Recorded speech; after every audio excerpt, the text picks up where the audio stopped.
Hey, welcome back, fellow loresmiths. It's so good to see you again.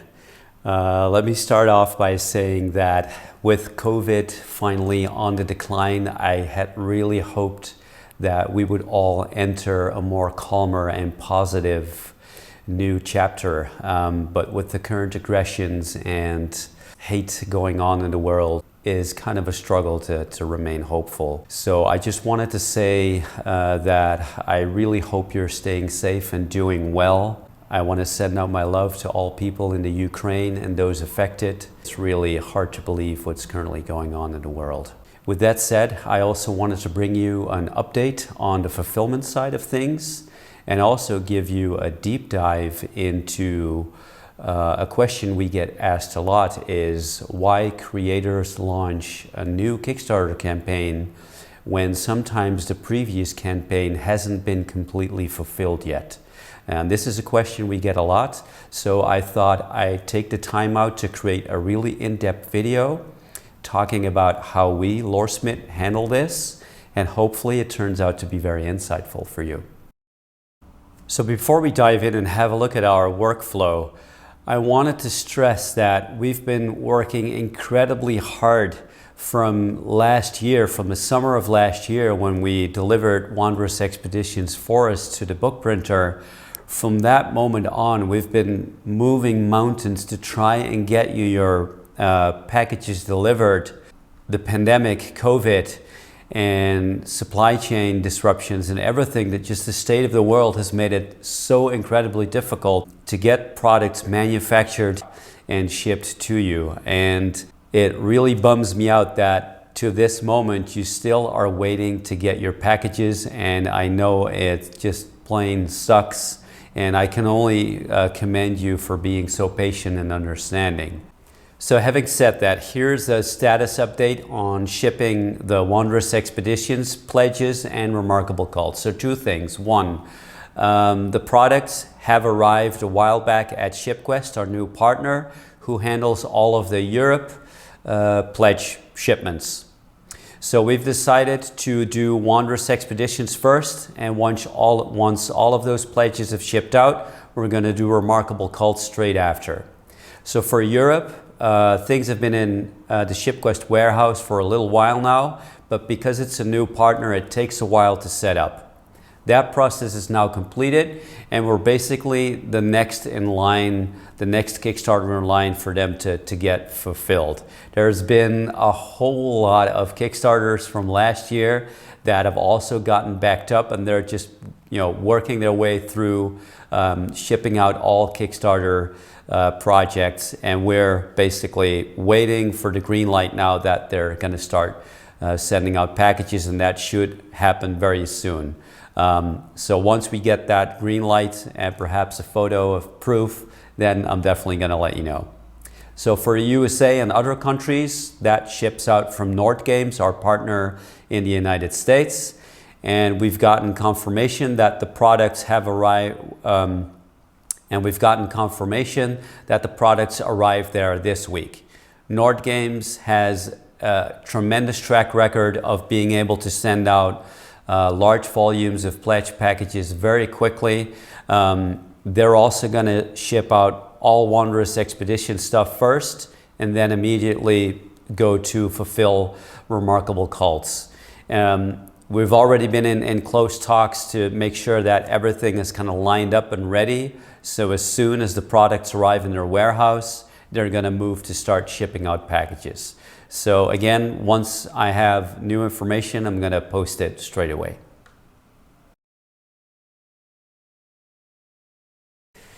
So as you probably have heard, we are launching a brand new Kickstarter in just 2 weeks from now, Remarkable Guilds and Their Heroes. So obviously we are super excited about launching a new Kickstarter, but it also raises the question for some people like, hey, you're launching a new Kickstarter campaign, but I haven't received my pledge items from the previous campaign, so how did this work? So I definitely understand that some creators have earned themselves somewhat of a bad reputation when it comes to just launching campaign after campaign, and people are still waiting to get their items from the previous campaigns. So that's not fun, and I can definitely understand why some backers are, somewhat reluctant to participate in a new campaign when they're still waiting for the other one to send out the goods. So obviously I can't really comment on other creators, but what I can do is explain really in depth in how we, Loresmith, handle this. And so let's take a deep dive. Let's have a look at how this works, and hopefully by the end of this video you'll understand a little bit better about how sequencing Kickstarter campaigns work and how product development cycles kind of work in tandem with those Kickstarter campaigns. And I think by the end of this video you'll also have a little better understanding and appreciation why it makes sense for creators to launch a new campaign even when people haven't gotten their packages yet. And I know that sounds contradictory, but I think after this video it makes a lot more sense. So let's start at the beginning and really simplify things. So Kickstarter is the most popular crowdfunding platform, and at its core, creators use it to raise funds to be able to develop their idea, whether it's a Dungeons and Dragons book or whatever it may be. And if they succeed, they have the funds, the capital to develop their product. And once it's done, they ship it out to everyone who participated. So I think especially when Kickstarter started out, creators were really using it serially. So they start a campaign, they raise funds, they create whatever they wanted to create, and once it's finished, they ship it out, and perhaps they start a new campaign. Crowdfunding has evolved dramatically, and for many creators, not only small but even big creators, crowdfunding has been pretty much turned into a business model, and for many companies it's their lifeblood. So you would expect that once a product is finished, you could basically sustain your business just by the product sales alone, but this is not always the case. So you definitely see smaller and even bigger creators still rely on Kickstarter's overfunding, so there's money in the bank to kind of smooth out the peaks and lows from product sales in between Kickstarter campaigns. So in our case for Loresmith, this is partially true. So our product sales are maturing, and we're getting to a point where we are able to sustain the company just by product sales alone. There are certain periods in the year where sales are low, and that's when overfunding Kickstarters definitely are used as a buffer to kind of smooth out everything. We have fairly high operational costs with a growing team to create everything that we create. So money left in the bank after a Kickstarter is definitely welcome, and it enables us to keep investing in not only developing new products, but also manufacturing new product runs of best-selling books, hiring new staff, training staff, spending money on our building, rent, and all that jazz. So now that we've looked at the basics, what is the main reason that we as a creator start a new campaign when we do? And for us, Loresmith, it actually has everything to do with how our development cycles alternate. And the short answer is, and you can stop watching the video after this, is that once our writers and artists and the whole team is done creating the product and it's delivered to the book printer, we have nothing to do. We're done, our job's done, and we can move on. So obviously as a company, we don't want to have our development teams idling for up to half a year until book printing and transportation is done before starting on the next title. So as we're going to look in depth, is that we alternate our development cycles so that they line up effectively and that our teams are always working all year round creating cool products. So suddenly a lot of sunlight coming through. It's very important to point out that when we launch new Kickstarter campaigns, it's always in close communication with the team at Kickstarter. So there's no scenario where we as a creator launch a new campaign without the approval of the customer satisfaction team at Kickstarter. We always are in communication with the status of our past project fulfillments and our plans with new upcoming campaigns, so we get the green light to launch a new campaign. So if Kickstarter thinks we have a good track record as a creator and we can inform them well enough about the status of developments and fulfillment, then they either give us the green light or they don't.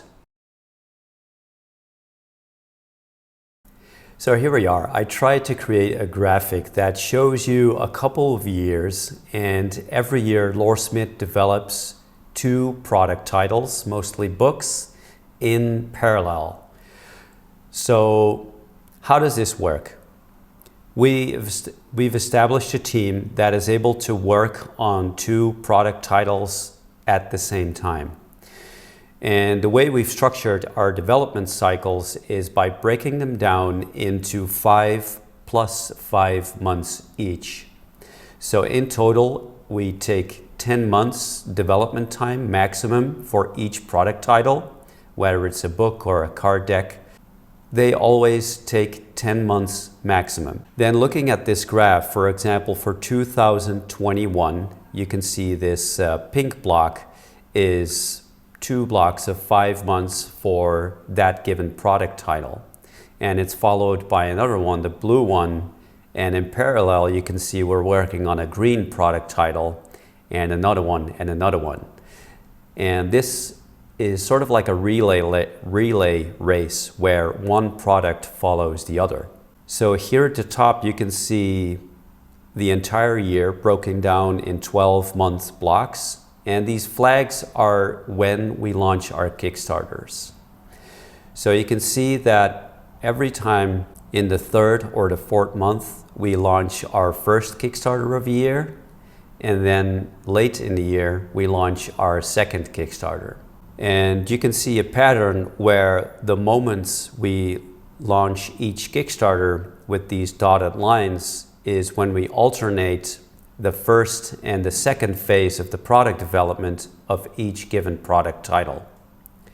So let me explain that a little differently. So for example, you can see here with the first Kickstarter flag of 2021, you can see there's 2 things happening. There's that pink reddish block that is the second one, and that means we're in the 5 months finishing that product. And when it's finished, it gets delivered to the book printer, and basically our teams have nothing to do with it anymore. We've written the book, we've edited, it's illustrated layout, we have a complete final PDF version that gets shipped out to all backers that have pledged for digital items. But once it's submitted to our book manufacturer, it's completely out of our hands. From that moment on, we're just waiting for it to get printed and shipped out across the world and get stocked in the various warehouses. So from that moment on, we don't want our teams to be idle. We want them to be able to start developing the next product title. So the way we've structured our product cycles to alternate is that these striped blocks is what we call pre-production. So every product title has 5 months where we're in pre-production, trying to get as much of the product made as we can. And then the second 5 months, we finish up whatever needs finishing up. And after that, at the end of those 5 months, again, the product is done and it gets delivered to our manufacturer to get printed and stocked internationally in the warehouses. So as you can see, these alternate. So whenever there's one product in post-production getting finished, in that same 5 months, we are starting up the next product. And this alternates every time and again. So if we look at 2022, where we are now, the first flag here is the Remarkable Guilds Kickstarter. And you can see here that the 5 months leading up to that Kickstarter, we were already working on a Remarkable Guilds book. using those 5 months to get as much done as possible. And by the time we launch that Kickstarter, we have 5 months left in which we finish whatever we need to finish for the book, which usually is still quite a lot. And by the time the next Kickstarter launches later in the year, which in this case is going to be a new Wondrous Expeditions book, by that time Remarkable Guilds has been delivered to the book manufacturer, and our team has already worked in those same 5 months on the pre-production for the one that kickstarts after the Remarkable Guilds Kickstarter. So to phrase that a little differently, so in 2 weeks from now, when the Remarkable Guilds Kickstarter starts, not only are we spending 5 months to finish the actual Remarkable Guilds book, but in those same 5 months, our teams are also working on the 5 months pre-production for the next Wondrous Expeditions book, and we finish that product in the next 5 months. And as you can see, this pattern continues indefinitely. So there's a couple of interesting things going on here. Obviously, a year has 12 months and not 10, and this actually works out beautifully because it frees up the actual month of Kickstarter. It acts as a little buffer. So we figured that in a year, effectively you have 10 months and not 12 months because you have holidays and you accommodate for any kind of delays, etc. So there's a little buffer in there. Another really crucial thing to note here is that we invest heavily, sometimes up to 25,000 euros before we even launch a Kickstarter for a given product. So in the case of Remarkable Guilds, we've already worked with a big team on it for 5 months. Large amounts of writing has been done, large amounts of artwork have been made, the cover artwork, map artwork. So there's a lot in progress that we pre-invest, not knowing if a Kickstarter will fund. Obviously, this was different when we were starting out with Loresmith and we were more like a small company and a hobby. Then typically you don't take such a big risk and you go back to what Kickstarter was originally intended for, is to raise funds for an idea, and if you manage to raise those funds, then you're going to make it.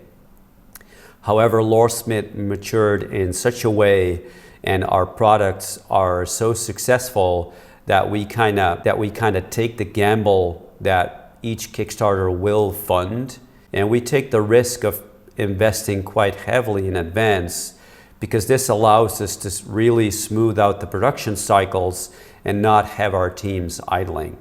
But it does mean we invest a lot of money in advance to a Kickstarter campaign, and this puts in perspective Kickstarters heavily overfunding. So people sometimes ask, well, you only needed 15,000 euro to reach your campaign goal and the Kickstarter raised 200,000. You know, what are you going to do with all of that money? Well, in fact, going into the Kickstarter, we're already basically building up a loss of 25,000 euros of those 5 months that we've been working on it. So we first recoup that. Then we actually need upwards of 100,000 euros to actually fully complete the book, to manufacture it and to accommodate for all the costs of logistics, transport, etc. So don't think that all of that excess funding, that overfunding money is instantly profit. It's completely not like that. If anything, the tax companies get it first and Kickstarter gets their money first, etc., before we take any real profits. But it's interesting that with Loresmith maturing, we've been able to adjust our development cycles and start way in advance of each new Kickstarter. And behind the scenes, the product is already taking shape in a big way before we even launch it, and you get to see it for the first time, which is really exciting. So there we go. I really hope that this deep dive has learned you a little bit more about how we as a creator develop our products and how they interconnect with when we launch our Kickstarters. And hopefully it has also shown you that we as a creator are not out to launch campaign after campaign just to rake in the funds and go to Ibiza or wherever. The real reason, there's a given amount of time when our teams are actually working on the product, but once they're delivered to the book manufacturer, there's really no reason for us as a creator to have our teams idling all this time just basically waiting to start on the next. Instead, we already start working on the next product title to get a head start basically, so the product is already very, very far done by the time that we launch the Kickstarter for it.